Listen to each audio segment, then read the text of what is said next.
आज हम देखेंगे प्रश्नावली 3.4 कक्षा 12 का आव्यूह पर प्रारंभिक संक्रियाएं अथवा आव्यूह रूपांतरण। किसी भी आव्यूह पर 6 प्रकार की संक्रियाएं होती हैं, जिनमें 3 पंक्तियों पर और 3 स्तंभों पर होती हैं। इन्हें हम प्रारंभिक संक्रिया अथवा रूपांतरण कहते हैं। किसी भी आव्यूह पर 6 प्रकार की संक्रियाएं होती हैं, जिनमें 3 पंक्तियों पर और 3 स्तंभों पर होती हैं। इन संक्रियाओं को ही हम प्रारंभिक संक्रिया या आव्यूह रूपांतरण कहते हैं। हम देखते हैं पहला वाला क्या है। पहला वाला है देखेंगे जब भी हम ये संक्रिया लगाते हैं तो ये वर्ग आव्यूह के लगाते हैं। किसी दो पंक्तियों किन्हीं दो पंक्तियों या स्तंभों, दो पंक्तियों अथवा स्तंभों का परस्पर विनिमय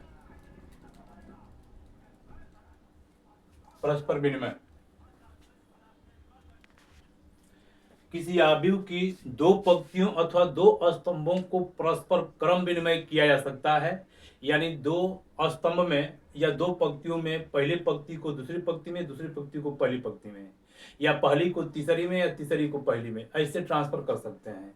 इसको हम डिनोट करते हैं इस तरह से, प्रतीकात्मक रूप में लिखते हैं कि आर आई को चेंज किया जा सकता है आर जे में। ये तो पंक्ति के लिए हो गया। साथ साथ हम स्तंभ के लिए भी लिख सकते हैं, जैसे कॉलम है, ये सी आई को इंटरचेंज किया जा सकता है सी जे में। यानी कह सकते हैं कि किसी भी वर्ग आव्यूह में पहली पंक्ति को दूसरी पंक्ति में और दूसरी पंक्ति को पहली पंक्ति में ट्रांसफर कर सकते हैं। जैसे यहाँ पर कोई आव्यूह लिख लें, जैसे यहाँ पर लिखें ए बराबर 1 2 3 4 5 6 7 8 9, ये वर्ग आव्यूह है। तो वर्ग आव्यूह में किसी एक पंक्ति को, मान लो ये पहला पंक्ति है, दूसरा पंक्ति है, तीसरा पंक्ति, तो इसमें अगर संक्रिया लगाएंगे तो मान लेते हैं कि जैसे आर आई को आर जे में, माने पहली पंक्ति को हम इंटरचेंज कर दे रहे हैं तीसरी पंक्ति में, तो इसको ऐसे संकेत में लिखेंगे।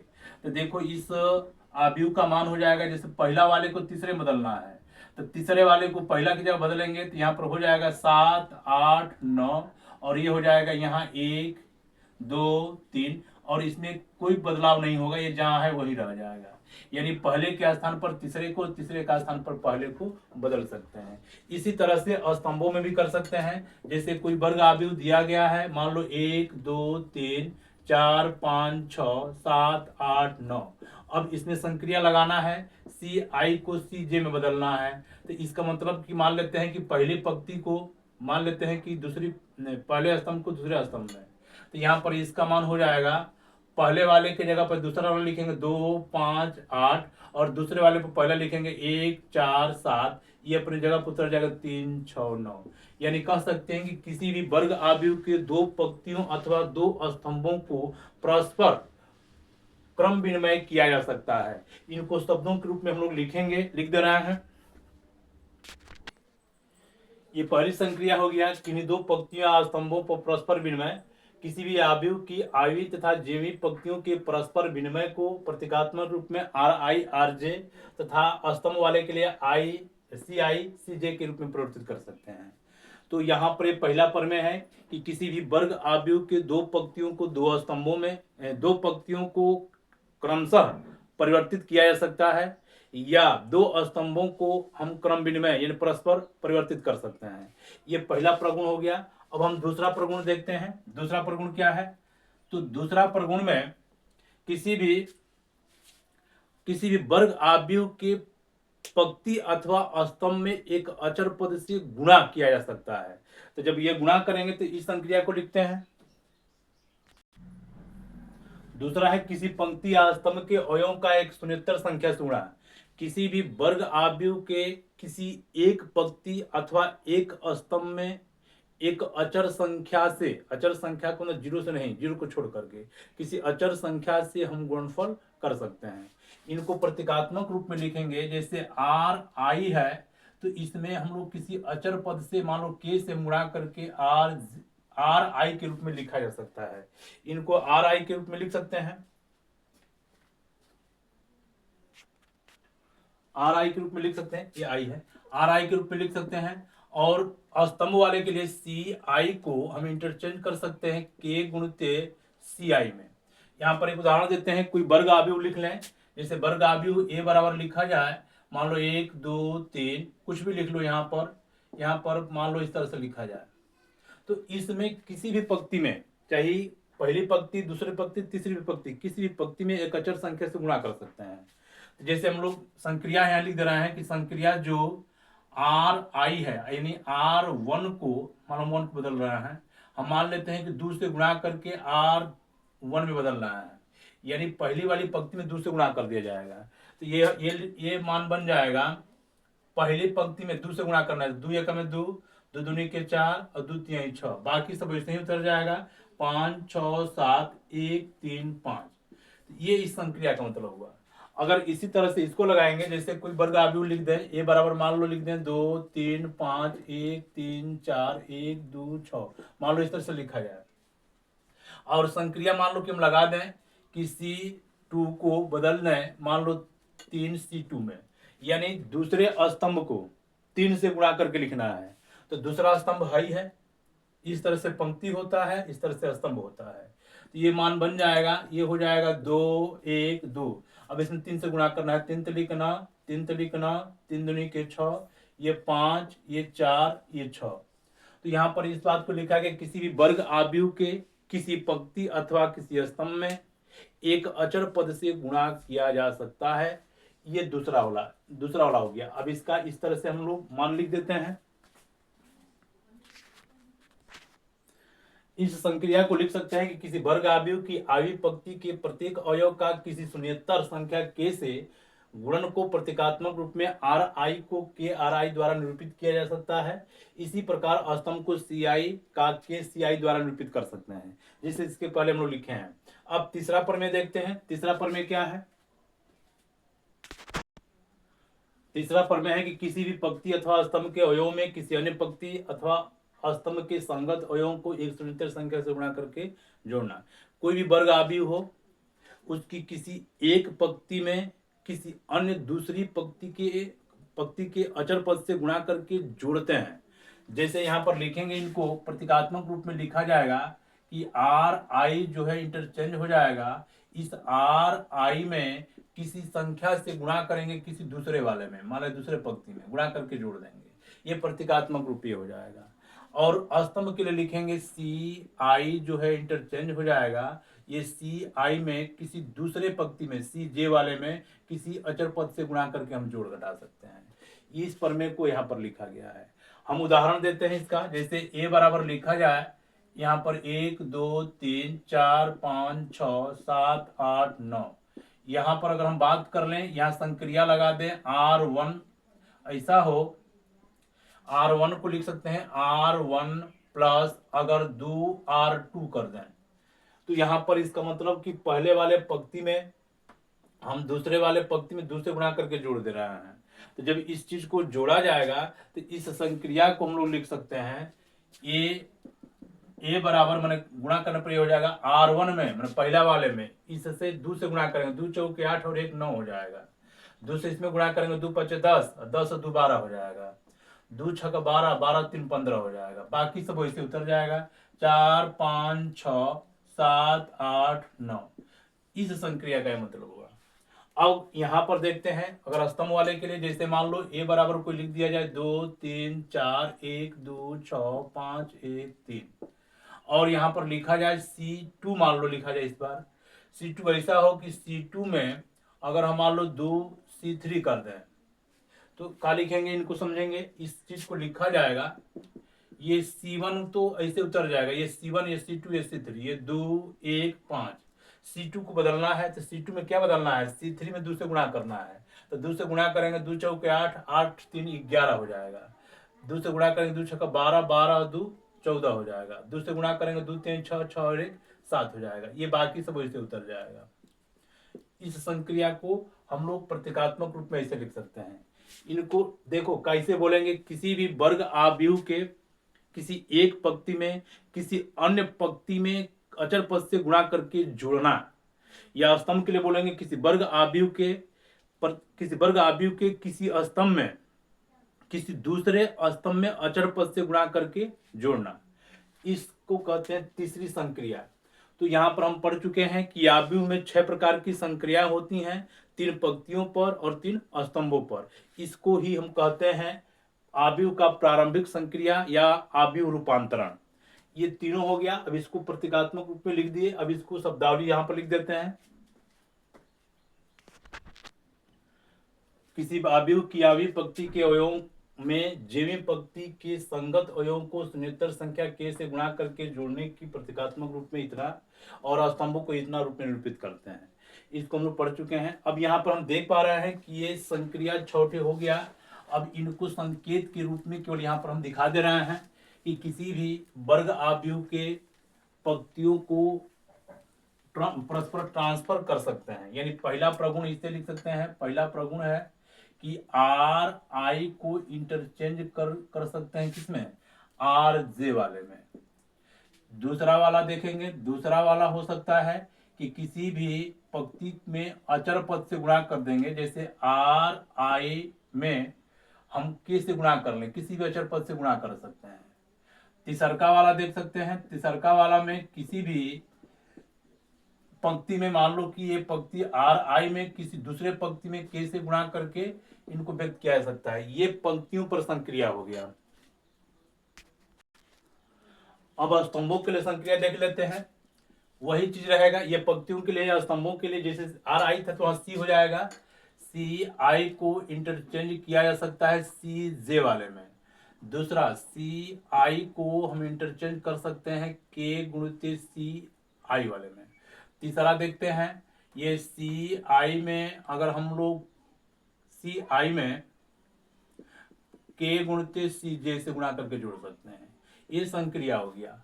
इस संक्रियाओं को हम लोग कहते हैं आव्यूह रूपांतरण या आव्यूह संक्रियाएं। अब इसके आगे देखते हैं प्रमेय क्या है। देखते हैं तुल्य आव्यूह का है। तो किसी भी वर्ग आव्यूह पर 2 या 2 से अधिक संक्रिया करके प्राप्त आव्यूह को पहले वाले का तुल्य आव्यूह कहते हैं। मान लेते हैं कि कोई वर्ग आव्यूह ए है, तो ए बराबर मान लो यहाँ पर 2 3 4 5 मान लो, और बढ़ा लेते हैं 1 4 5 मान लो, कुछ भी लिख दे रहा है। इस तरह से कोई वर्ग आव्यूह है तो कह रहा है कि किसी आव्यूह ए पर 2 या 2 से अधिक संक्रिया करके प्राप्त आव्यूह जो मिलेगा वह आव्यूह पहले वाले आव्यूह का तुल्य आव्यूह कहलाएगा। मान लेते हैं कि ये कोई वर्ग आव्यूह ए है। अब इसमें हम क्या कर रहे हैं, कुछ संक्रिया लगा दे रहे हैं। संक्रिया लगा दो, मान लेते हैं कि R1 को हम R2 में चेंज कर दे रहे हैं। R1 को R2 में चेंज कर दिया जा रहा है। तो इसका क्या मतलब हुआ कि पहली पंक्ति की जगह पर दूसरी पंक्ति, दूसरी पंक्ति की जगह पर पहली पंक्ति। तो इस आव्यूह को हम लोग लिखेंगे, ये 2 नहीं, ये बदल जाएगा 4 5 5, ये यहाँ आ जाएगा 2 3 1, ये अपने जगह पर आएगा 3 2 1। अब ये संक्रिया हो गया। और संक्रिया लगा दे रहा है। संक्रिया एक और लगा दे रहे हैं। मान लेते हैं कि R2 को चेंज कर दिया जा रहा है R2 प्लस 3R3, तो चलो 2R3 कर दे रहा है। इसको बदलते हैं, ए बराबर, ये पहला वाला में चेंज नहीं है तो पहला वाला उतार लो 4 5 5, दूसरा वाला बदलना है तो दूसरा वाला क्या किया जा रहा है कि तीसरा में 2 से गुणा करके दूसरा में जोड़ दिया गया। तो 3 से इसमें गुणा करेंगे, 3 से लिखना, 2 जोड़ देंगे तो कितना 11। इसमें 2 से गुणा करना है, 2 3 6, 2 से गुणा करना है, 2 3 6 2 8, ये 8 होगा। इसमें 2 से गुणा करना है, 2 दूनी के 4 है, 4 3 7 होगा। 2 से गुणा करना 2 और 1 3 हो जाएगा, बाकी ये उतर जाएगा 3 2 1। तो यहाँ पर 2 संक्रिया लग गया, ये और ये। तो इस तरह से ये जो आव्यूह प्राप्त हुआ इसका कोई नाम दे देते हैं। मान लो नाम देते हैं इसका बी। तो ये जो बी है इस आव्यूह ए का तुल्य आव्यूह कहलाएगा। इनको हम संकेत में ए तुल्य है बी के इस तरह से प्रदर्शित करते हैं, यानी इसमें कोई अंतर नहीं होगा। तो ऐसे कह सकते हैं कि किसी वर्ग आव्यूह ए में 2 या 2 से अधिक संक्रिया करके प्राप्त आव्यूह बी को ए से बी में तुल्याव्युह कहते हैं। हम इसके आगे देखेंगे व्युत्क्रमणीय आव्यूह। देखते हैं व्युत्क्रमणीय आव्यूह क्या है। दो वर्ग आव्यूह इस प्रकार अस्तित्व में हो कि ए और बी का गुणनफल या बी और ए का गुणनफल आई के बराबर हो, तो उसे हम लोग कहते हैं व्युत्क्रमणीय आव्यूह। अगर मान लो कि जैसे ए और बी का गुणनफल या बी और ए का गुणनफल आई इकाई तत्समक के बराबर आता है, तो इसे हम लोग कहते हैं व्युत्क्रमणीय आव्यूह। तो ए और बी, मान लो यहाँ पर ए और बी का गुणनफल आई के बराबर हो गया, तो हम कहेंगे कि यह व्युत्क्रमणीय आव्यूह है। और ए बी का इनवर्स कहलाएगा या बी का ए इनवर्स कहलाएगा। इनको मान लेते हैं, कहेंगे कि ए को बी का व्युत्क्रम या बी को ए का व्युत्क्रम। अब इसको समझ लेते हैं कि ए बी का इनवर्स कहलाएगा और बी ए का इनवर्स कहलाएगा। जब दोनों का गुणनफल आई के बराबर हो गया तो ए का इनवर्स बी कहलाएगा, बी का इनवर्स ए कहलाएगा। तो ए को बी का इनवर्स व्युत्क्रम कहते हैं, यानी बी का इनवर्स जो है ए के बराबर होगा। अब बी को ए का व्युत्क्रम यानी ए का इनवर्स बी कहलाएगा। अब इसी को हम लोग गणितीय भाषा में देखते हैं या इसका एक उदाहरण देखते हैं। जैसे हमको दिया जाए ए बराबर, हम कोई उदाहरण इसका लिख करके दिखाते हैं। जैसे ए बराबर, ये 2 कोटि का है, ए बराबर 3 5 1 2, बी बराबर 2 ऋण 5 ऋण 1 3। यह 2 कोटि का माने 2 पंक्ति 2 स्तंभ है। तो इसमें हम गुणनफल करते हैं। जैसे ए और बी का गुणनफल करेंगे तो ए की जगह पर लिखेंगे 3 5 1 2, बी की जगह पर लिखा जाएगा 2 ऋण 5 ऋण 1 3। तो गुणनफल का नियम हम जानते हैं कि पहले वाली में स्तंभों की संख्या दूसरे वाले में पंक्तियों की संख्या बराबर हो तो गुणनफल संभव है यानी अस्तित्व में होगा। तो हम गुणा करते हैं इसके प्रत्येक पंक्ति में प्रत्येक स्तंभ से गुणा करेंगे। तो 3 में 2 से गुणा करेंगे 2 3 6, 5 का 1 में गुणा करेंगे ऋण 5, फिर इस पंक्ति में फिर इससे गुणा करेंगे 5 3 15 और 3 5 15। फिर अब इसमें गुणा करेंगे इससे 2 1 में 2, इसका गुणा कर लेंगे -1, फिर इसमें इसका करेंगे ऋण 5 और 2 3 6। देखो ये 6 और 5, 6 में से 5 घटा देंगे तो 1, ऋण 15 प्लस 15 मिलकर के 0, 2 में से घटा देंगे तो 1, फिर 6 में से 5 घटा देंगे तो 1। यहाँ पर कहीं मिस्टेक हो गया, यहाँ प्रत्येक पंक्ति में 2 से गुणा करेंगे 2 3 6 -5, फिर इसमें प्रत्येक पंक्ति इसमें गुणा करेंगे 2 1 2, ये -2 होगा, ये सॉरी ये -2 होगा, -2 मिलकर के 0। तो देख रहे हैं कि यह 1 1 0 0 यानी यहाँ पर ये आई आ गया। तो लिख सकते हैं कि ए बी बराबर किसके, आई के। ठीक इसी प्रकार से बी ए करके देख लेते हैं, बी और ए। तो बी का मान आया है 2 ऋण 5 ऋण 1 3, ए की जगह पर आया है 3 5 1 2। चलिए गुणा करते हैं, 3 का इसमें गुणा करो, प्रत्येक पंक्ति प्रत्येक स्तंभ से 3 दूनी के 6, 1 5 5, फिर प्रत्येक पंक्ति प्रत्येक स्तंभ से 5 दूनी के 10 और 2 5 10। इससे करेंगे इसमें 3 1 में 3 और इससे करेंगे तो 3 1 में 3, ये -3 ये +3। फिर इसमें इसका करेंगे तो ऋण 5 और 2 3 6, 6 में से 5 घटा देंगे 1, 10 और 10 ऋण 10 0 हो जाएगा, ये कट करके 0 हो जाएगा, ये 1 हो जाएगा। तो ये हो गया बी और ए का गुणनफल। ये हो जाएगा बी और ए का गुणनफल किसके बराबर, आई के बराबर। यानी हम देख पा रहे हैं कि ए और बी का गुणनफल भी आई, बी और ए का गुणनफल भी आई। इसको इकाई तत्समक कहते हैं। मुख्य विकर्ण 1 हो बाकी सब अवयव 0 है तो वर्ग आव्यूह में, तो इसको इकाई तत्समक आव्यूह कहते हैं। ऐसा वर्ग आव्यूह जिसका मुख्य विकर्ण 1 बाकी अवयव 0 हो उसे हम इकाई तत्समक आव्यूह आई से प्रदर्शित करते हैं। तो यहाँ पर ये दोनों का गुणनफल आई के बराबर हो गया तो हम कहेंगे कि ए और बी व्युत्क्रमणीय आव्यूह है। यानी ए का इनवर्स बी यानी बी का इनवर्स ए का इनवर्स बी का व्युत्क्रम ए या ए का व्युत्क्रम बी होता है। अब इसको हम लोग सवाल में कैसे यूज करते हैं, इनका यूज करके कैसे हम इसका व्युत्क्रम ज्ञात करते हैं, इसको देखते हैं, इसको समझते हैं। जैसे अभी हम लोग पढ़े थे कि ए और बी का गुणनफल आई के बराबर हो तो ए बी का इनवर्स कहलाएगा या बी का इनवर्स ए कहलाएगा। हम यहाँ पर उदाहरण देते हैं। मान लो जैसे लिखा जाए ए बराबर आई ए, इसका क्या अर्थ है? देखो किसी भी इकाई तत्समक आव्यूह में ए से गुणा करने पर इसके मान में कोई परिवर्तन नहीं होता है। करके देख भी लेते हैं। अगर कोई आव्यूह ए है, मान लो कि 2 3 4 5, और कोई आई है, आई बराबर लिखा जाए 1 0 1 0, इस तरह से लिखा गया है। तो इनका अगर गुणनफल कर लेंगे तो देखो इसके प्रत्येक पंक्ति में प्रत्येक स्तंभ से 1 2 2, इससे इसमें गुणा कर लेंगे 0, फिर इससे गुणा कर लेंगे 0, 1 3 3, फिर इससे करते हैं इसमें 4 एकम 4, 5 में 0 का 0, फिर इससे करते हैं ये 0, 5 एकम 5, तो ये 2 और 0 मिलकर के 2, और ये 4 0 4, 2 0 3 0 3, और ये 5। देख पा रहे हैं कि ये ए के बराबर ही आ गया। तो ए में आई का गुणा करेंगे तो इसके मान में कोई परिवर्तन नहीं होगा, ए आ जाएगा। इसी तरह से अगर ए बराबर आई ए है तो इनको गुणनफल करके हम करते क्या है कि जैसे इनका गुणनफल करेंगे ए के बराबर आएगा। तो ये वाला जो मान दिया गया है इसको हम लोग इकाई तत्समक आव्यूह बनाते हैं। तो जो जो संक्रिया करके इकाई तत्समक आव्यूह बनाएंगे तो वही संक्रिया इसमें भी यूज करते जाएंगे। तो अगर इसको यूज करने पर जो आ रहा है वही इस ए का इनवर्स कहलाएगा, क्योंकि इसका मान आई हो जाएगा, ये इसके इनवर्स के बराबर हो जाएगा। हम इसको एक उदाहरण से समझते हैं।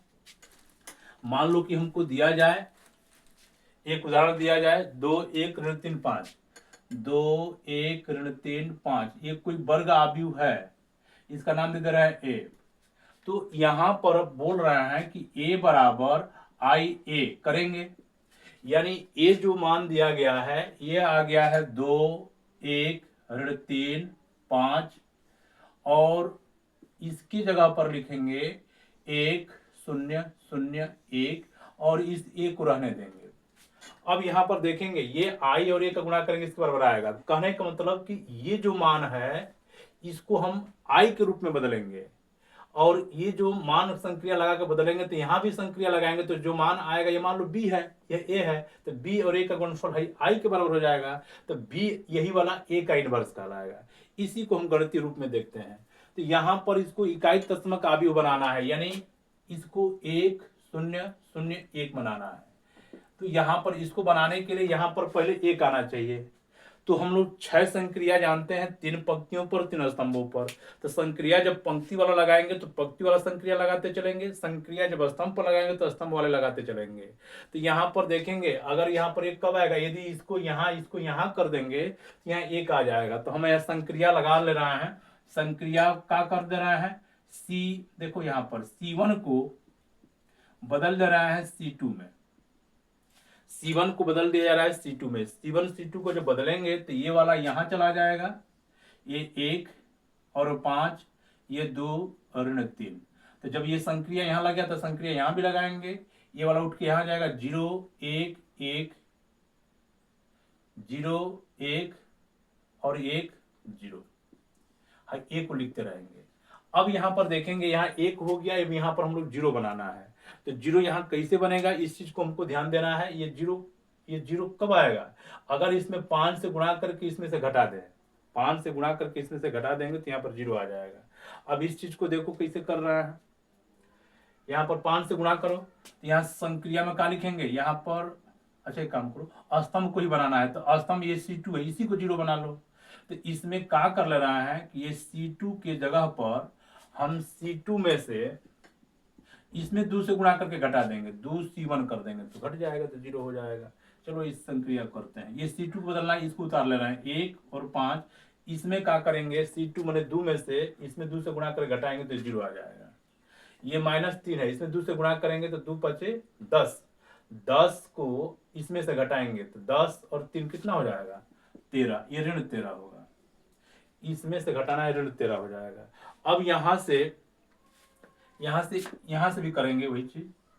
ये पहला वाला तो कोई चीज नहीं करना है। अब इसमें क्या करना है, इसमें कि C2 में से 2 C1 करना है, तो 2 से इसमें गुणा कर लेंगे 0, इसमें से घटा देंगे तो 1, C2 वाले में यहाँ पर देखो 2 से गुणा करेंगे 2, इसमें से घटा देंगे तो ये -2 आ जाएगा। अब ये A हो गया। अब यहाँ पर 1 हो गया, 0 हो गया। अब यहाँ पर 0 लाना है। यहाँ पर 0 कब आएगा, जब यहाँ पर 0 कब आएगा, इसको देखते हैं। 0 लाने के लिए क्या करते हैं, चलिए देखते हैं इसको। पहले यहाँ पर एक हो गया, यहाँ पर एक लाते हैं। एक कब आएगा, यहाँ पर एक लाने के लिए देखो संक्रिया का लगा देना है, संक्रिया लगाना है, यहाँ पर एक लाना है। तो ये कौन सा है, C2 वाला है। तो C2 की जगह पर क्या कर लेंगे कि इसमें 13 से भाग कर दो, इसमें 13 से हम भाग कर लेना है। इन्हें ऋण 1/13 गुणित C2। तो यहाँ पर देखो, यहाँ पर C2 वाले में ये उतर जाएगा, ये 5। अब ऋण 13 से इसमें गुणा कर लेंगे, 0 हो जाएगा। ऋण 1/13 से गुणा करेंगे तो ऋण से ऋण कट जाएगा, ये 13 से 13 कटेगा, 1 आ जाएगा। वही काम इधर भी करेंगे, वही संक्रिया यहाँ भी लगाएंगे। ये वाला तो उतर जाएगा, 0 1, इसमें ऋण 13 से गुणा करेंगे तो ऋण 1/13, ऋण 1/13 इसमें करेंगे तो ये 2/13, ये प्लस हो जाएगा 2/13। यहाँ ए हो गया। अब यहाँ पर 0 लाना है। 0 कब आएगा, जब इसमें 5 से गुणा करके, 5 से गुणा करके इसमें से घटा देंगे। तो यहाँ पर क्या लगा रहा है, C1 की जगह पर क्या कर ले रहा है कि C1 में से हम 5 से गुणा करके C2 घटा दे रहा है। चलो करते हैं इसमें, ये 5 से गुणा करो 0, इसमें से घटा देंगे 1, 5 से गुणा करो 5, इसमें से घटा देंगे 0, ये अपनी जगह पर उतर जाएगा। अब यहाँ पर देखो C1, ये C1 की जगह पर 0 है, इसमें 5 से गुणा करना है। 5 से गुणा करेंगे, 5 से गुणा करेंगे तो ऋण 5/13, और इसमें से घटा देना है। तो ये हो जाएगा, ऋण करण में गुणा करेंगे प्लस 5/13 हो जाएगा। ये वाला 5/13, ये 5/13 होगा। किसको बदल रहे, C1 को, ये 5/13 होगा। ये तो अपनी जगह पर उतर जाएगा, ये अपनी जगह पर उतरा रहेगा। इसमें से देखेंगे फिर C1 में से, C1 1 है, इसमें से घटाना है 5 C2, तो 5 C2 करेंगे तो 5 दूनी के 10, 10/13, तो 13 कम 13 में से 10 घटा देंगे तो ये 3/13। तो यहाँ पर ये ए उतर जाएगा। तो देखो यह आई का मान हो गया इतना। तो जब ये मान इतना हो गया तो ये वाला ए है, ये बी है, इसका आई हो गया है। तो बताए थे कि ए और बी का गुणनफल आई के बराबर हो जाए तो ये व्युत्क्रमणीय कहलाता है। यही बी वाला जो है इसका इनवर्स कहलाएगा, लिखेंगे। इसलिए ए का इनवर्स जो है हाई वाला मान हो जाएगा। ये 5/13, ये 3/13, ऋण 1/13, ये 2/13, ये इसका उत्तर होगा। इसी तरह से हम बाकी जो है सवाल अगले चैप्टर से ही करेंगे।